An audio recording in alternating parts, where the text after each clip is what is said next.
Number 1، micro view کی بدبو دور کرنا۔ ایک محفوظ پیالے میں پانی بھرے اور اس میں آدھا کٹا ہوا لیموں ڈال کر 5 منٹ کے لیے مائکرو ویو میں رکھ کر مشین آن کر دیں۔ اس عمل سے مائکرو ویو کے اندر موجود بدبو کو ختم کیا جا سکتا ہے۔ نمبر 2، دھول مٹی کو دور کرنا۔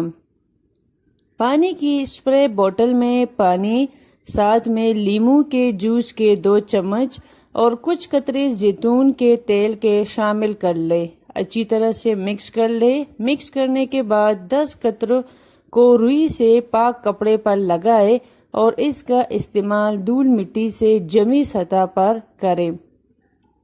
نمبر 3، سفید کپڑوں کو چمکانا۔ کپڑوں کو سفید کرنا یا پھر چمکانے کے لیے لانڈری میں آدھا کپ لیموں کا جوس ملائے اور کپڑوں کو دھونے کے بعد اسے باہر سورج کی روشنی میں سکھا دیں۔ نمبر 4، لکڑیوں کو چمکانا یعنی فرنیچر کو چمکانا۔ لکڑی کو چمکانے کے لیے آدھے کپ گرم پانی میں کچھ قطرے لیمن جوس کے ڈالے اور پھر اسے گیلے کپڑے پر چھڑک دے، جس کے بعد اس کپڑے کا استعمال فرنیچر اور گھر کی دوسری لکڑی سے بنی اشیاء پر کرے۔ اس سے اس میں چمک آ جائے گا۔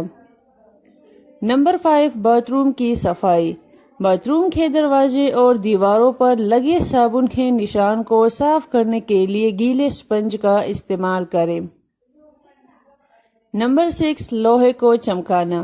لیموں ایک قدرتی بلیچ ہے جو جراثیم کو دور کرتا ہے۔ لوہے کی اشیاء کو چمکانے کے لیے نمک کو آدھے لیموں پر چھڑک کر اس لیموں کے ذریعے پیتل اور تانبے کو چمکا لیں۔ نمبر 7، مچھلی کی بدبو دور کرنا۔ بعض اوقات مچھلی پکاتے ہوئے یا اسے کاٹتے ہوئے ہاتھوں میں بدبو رہ جاتی ہے۔ مچھلی کی اس بدبو کو ختم کرنے کے لیے صابن سے ہاتھ دھونے سے پہلے لیموں کو اپنے ہاتھ میں نچوڑ لے اور رب کریں۔ نمبر 8، بیسن میں موجود بدبو۔ چیزوں اور اشیاء کو صاف کرتے ہوئے بیسن میں بدبو ہو جاتی ہے۔ ایسے میں ہر مہینے لیموں کے چھلکوں کو بیسن میں رکھ دیا کرے، جس کی وجہ سے بدبو کی جگہ خوشبو پیدا ہوگی۔ نمبر 9، زنگ۔ زنگ کو ختم کرنے کے لیے ایک خاص مرکب کا استعمال کیا جا سکتا ہے۔ یہ مرکب بنانے کے لیے 1 چمچ لیموں کا جوس اور 2 چمچ نمک لے اور دونوں کو ملا کر زنگ پر لگائے۔ اس سے زنگ آسانی سے اتر جائے گا اور